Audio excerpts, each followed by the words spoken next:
یہ اس وقت کی بات ہے جب زمین پر گہری خاموشی تاری تھی، نہ انسان کا نام و نشان، نہ کوئی روشنی نہ سایہ، صرف ویران اور ایک ایسی مخلوق جو بغاوت کی راہوں پر تھی، جو بغاوت کی راہوں پر تھی۔ وہ مخلوق تھی آگ سے پیدا کی گئی ایک قوم جو زمین پر حکومت کرتی تھی، لیکن ظلم، فساد اور نافرمانی میں حد سے گزر گئی۔ تو اللہ تعالیٰ کے فرشتے اترے اور ایک ہی لمحے میں انہیں نیست و نابود کر دیا گیا۔ زمین کو پاک کیا گیا اور پھر ایک نئی مخلوق کو پیدا کیا گیا، جنات۔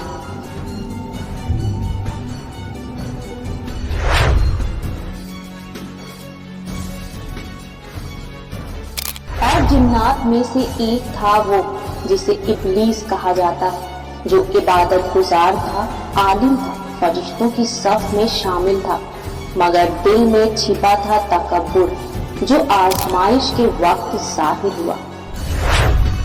جب اللہ نے آدم کو پیدا کیا اور حکم دیا کہ سب اسے سجدہ کریں، سب نے سجدہ کیا مگر ابلیس نے انکار کیا۔ اسی لمحے لعنت اس پر مسلط کر دی گئی۔ اس نے کہا، مجھے قیامت تک کی مہلت دے، میں تیرے بندوں کو بہکاؤں گا، ان کے دلوں میں وسوسے ڈالوں گا، انہیں آگ کی طرف کھینچ کر لے جاؤں گا۔ اللہ تعالیٰ نے فرمایا، تجھے مہلت ہے، مگر یاد رکھ میرے جو خالص بندے ہوں گے تو ان پر کبھی قابو نہ پا سکے گا۔ یہ قصہ کوئی افسانہ نہیں بلکہ وہ سچ ہے جو امام ابن کثیر نے البدایہ والنہایہ میں قرآن و حدیث کی روشنی میں ہمیشہ کے لیے تاریخ کا حصہ بنا دیا۔ یہ ایک ایسے دشمن کی کہانی ہے جو نظر نہیں آتا مگر تمہارے دل میں چھپ جاتا ہے، جو تمہاری کمزوریوں سے واقف ہے اور تمہیں تم سے چھین لینے کی قسم کھا چکا ہے۔ سنیے وہ داستان جس میں جنات کی حقیقت، شیطان کی مکاری اور انسان پر اس کے واروں سے پردہ اٹھاتا ہے۔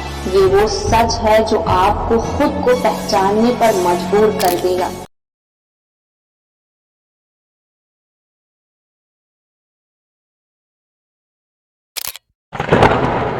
الف لام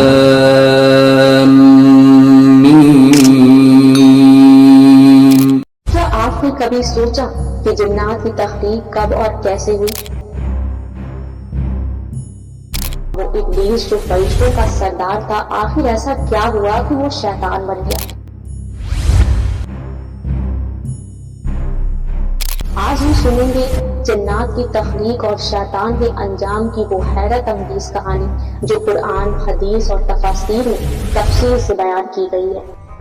اللہ تعالیٰ نے قرآن پاک میں فرمایا، ہم نے انسان کو ٹھیکری کی طرح کھنکھناتے ہوئے سوکھے گارے سے پیدا کیا اور جنات کو بھڑکتی ہوئی آگ سے۔ ایک اور مقام پر اللہ تعالیٰ ارشاد فرماتے ہیں، اور یقیناً ہم نے انسان کو بجنے والی سڑی ہوئی مٹی سے پیدا کیا اور جنات کو ہم نے اس سے پہلے تیز گرم آگ، لو والی آگ سے پیدا کیا تھا۔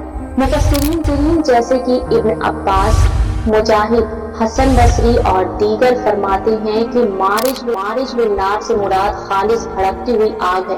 صحیح مسلم کی ایک حدیث میں رسول اللہ صلی اللہ علیہ وسلم فرماتے ہیں، فرشتے نور سے پیدا کیے گئے، جنات کو آگ سے اور آدم کو اس چیز سے جو تمہیں بتائی جا چکی ہے، یعنی مٹی سے پیدا کیا گیا۔ اکثر علماء تفسیر کا کہنا ہے کہ جنات کی تخلیق حضرت آدم سے پہلے ہوئی۔ ان سے بھی پہلے زمین پر ہن و بن نامی مخلوق آباد تھی، جنہوں نے زمین پر فساد برپا کر رکھا تھا۔ اللہ تعالیٰ نے ان پر جنات کو مسلط کر دیا، جنات نے انہیں ختم کیا اور خود زمین پر بس گئے۔ صدی نے اپنی تفسیر میں ذکر کیا ہے کہ جب اللہ تعالیٰ کائنات کی تخلیق سے فارغ ہوا تو اس نے آسمانی دنیا پر ابلیس کو فرشتوں کا سربراہ بنایا۔ ابلیس اسی قبیلے سے تعلق رکھتا تھا جسے جن کہا جاتا تھا، کیونکہ وہ جنت کے خازن تھے۔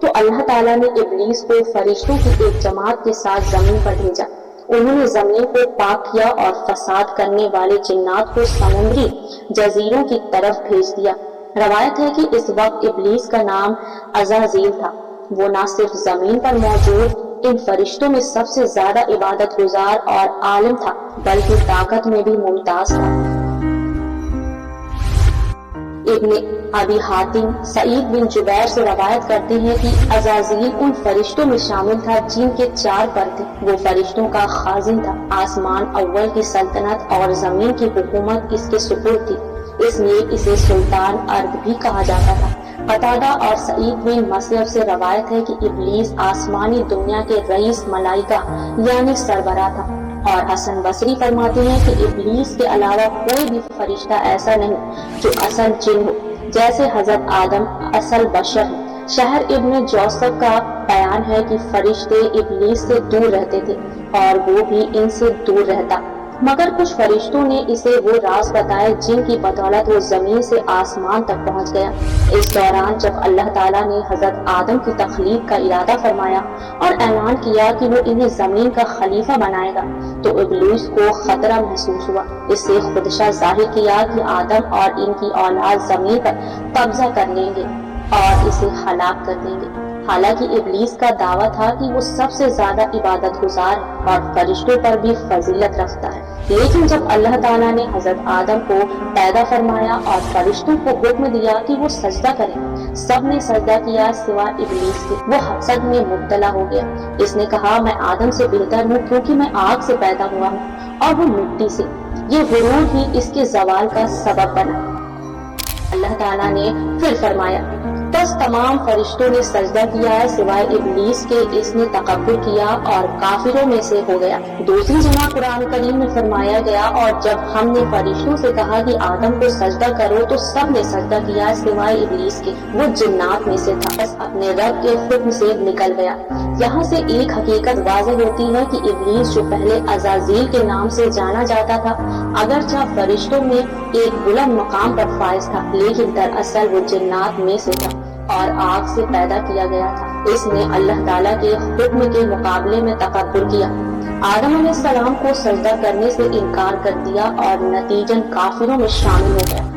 اللہ تعالیٰ نے اپنے بندوں سے یہ سوال بھی اٹھایا جو کہ قرآن میں یوں درج ہے، کیا تم مجھے چھوڑ کر اسے اور اس کے ذریعت کو اپنا دوست بناتے ہو حالانکہ وہ تمہارے دشمن ہیں؟ ظالموں کے لیے یہ بہت ہی برا بدلہ ہے۔ اس انکار کی بنیاد اس کا تکبر اور اپنی آگ سے پیدائش پر غرور تھا۔ اسی سبب سے ابلیس کو ملائے اعلیٰ سے نکال دیا گیا، وہاں کی رہائش پر ہمیشہ کے لیے حرام کر دی گئی اور زمین کو اس کے لیے ٹھہرنے کی جگہ بنایا گیا۔ اسے اس کی قوم، اس کی ذریعت اور ان تمام انسانوں کو جو اس کے نقش قدم پر چلیں گے جہنم کی آگ کی سزا دی گئی۔ قرآن مجید وضاحت کرتا ہے کہ ابلیس نے اللہ تعالیٰ سے قیامت تک کی مہلت مانگی تاکہ وہ بنی آدم کو گمراہ کرے، جیسا کہ قرآن میں آیا ہے کیا آپ نے دیکھا اس کو جسے آپ نے مجھ پر فضیلت دی؟ اگر آپ مجھے قیامت کے دن تک مہلت دیں تو میں اس کی اولاد کو ضرور گمراہ کروں گا سوائے چند کے۔ تو اللہ تعالیٰ نے آگے سے جواب دیا جو بھی ان میں سے تیرا پیروکار بنے تو جہنم ہی ان سب کی پوری سزا ہے۔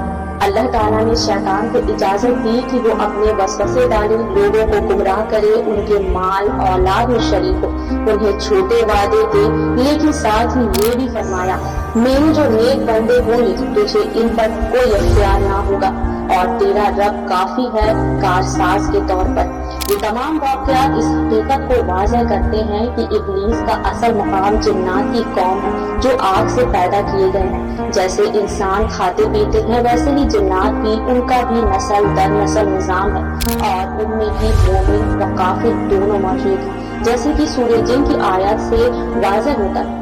اللہ کے نیک بندے خواہ انسان ہو یا جن صرف اللہ اور اس کے رسول اللہ صلی اللہ علیہ وسلم کی اطاعت کرتے ہیں اور وہی نجات پائیں گے۔ اب قصہ آگے بڑھتا ہوا جاتا ہے۔ نبی کریم صلی اللہ علیہ وسلم کے طائف کے سفر سے واپس لوٹ رہے تھے۔ ایک ویران مقام پر آپ نے آرام کیا اور وہاں نماز فجر کے وقت قرآن کی تلاوت شروع کی۔ اسی وقت جنات کی ایک جماعت آسمان سے زمین پر نازل ہوئی۔ وہ ایسی مخلوق تھی جو آگ سے بنی تھی اور ان کا مقصد تھا حق کو تلاش کرنا۔ جیسے ہی انہوں نے قرآن کی آواز سنی رک گئے۔ انہوں نے ایک دوسرے سے کہا چپ ہو جاؤ، غور سے سنو۔ وہ تلاوت سنتے رہے۔ جب رسول اللہ صلی اللہ علیہ وسلم قرآن مکمل کر چکے تو وہ جنات ایک دوسرے کو دیکھ کر کہنے لگے ہمیں حق مل گیا۔ پھر وہ فوراً اپنی قوم کی طرف واپس دوڑے خبردار کرنے والے بن کر۔ انہوں نے اپنی قوم کو پکارا، اے ہماری قوم، ہم نے ایک کتاب سنی ہے جو موسیٰ کے بعد نازل ہوئی ہے۔ یہ اس کی تصدیق کرتی ہے جو اس سے پہلے آ چکی ہے۔ یہ سچائی کی طرف اور سیدھے راستے کی طرف رہنمائی کرتی ہے۔ اے قوم، اللہ کے داعی کے پکار پر لبیک کہو اور اس پر ایمان لاؤ، وہ تمہارے گناہ معاف کرے گا اور دردناک عذاب سے بچائے گا۔ سورہ جن میں بھی یہی واقعہ اور اس کے جذباتی اثرات یوں بیان ہوئے ہیں، کہہ دیجئے میری طرف وحی کی گئی ہے کہ جنات کی ایک جماعت نے قرآن سنا اور کہا بے شک ہم نے ایک عجیب قرآن سنا، یہ سیدھی راہ کی طرف ہدایت دیتا ہے، بس ہم اس پر ایمان لے آئیں اور ہم کبھی کسی کو اپنے رب کا شریک نہ بنائیں گے۔ انہوں نے کہا ہمارے نادان سردار اللہ کے بارے میں غلط باتیں کہتے تھے، ہم تو سمجھتے تھے کہ انسان اور جنات اللہ پر جھوٹ نہیں باندھتے، لیکن ہمیں حقیقت کا اب علم ہوا۔ پھر وہ مزید کہتے ہیں ہم نے آسمان کی طرف جانے کی کوشش کی مگر وہاں سخت پیرے اور شعلے تھے۔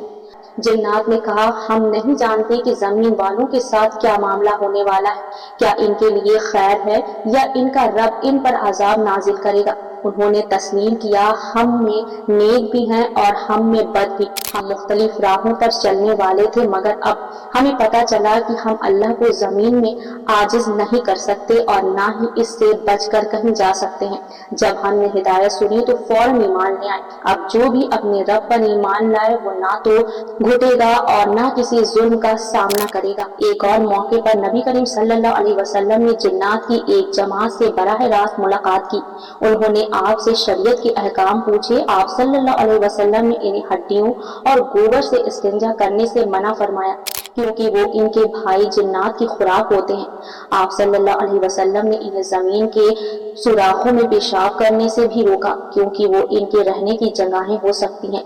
آپ نے انہیں سورہ رحمان بھی سنائی، فَبِأَيِّ آلَاءِ رَبِّكُمَا تُكَذِّبَانِ، بس تم اپنے رب کے کون کون سی نعمتوں کو جھٹلاؤ گے؟ تو وہ جنات فوراً بول اٹھے، اے ہمارے رب، ہم تیری کسی نعمت کو نہیں جھٹلاتے، تمام تعریفیں تیرے ہی لیے ہیں۔ مگر جب یہی آیت آپ نے انسانوں کے مجمع میں سنائی تو کوئی آواز نہ آئی، سب خاموش رہے۔ اس پر نبی صلی اللہ علیہ وسلم نے فرمایا جنات تم انسانوں سے بہتر ہے۔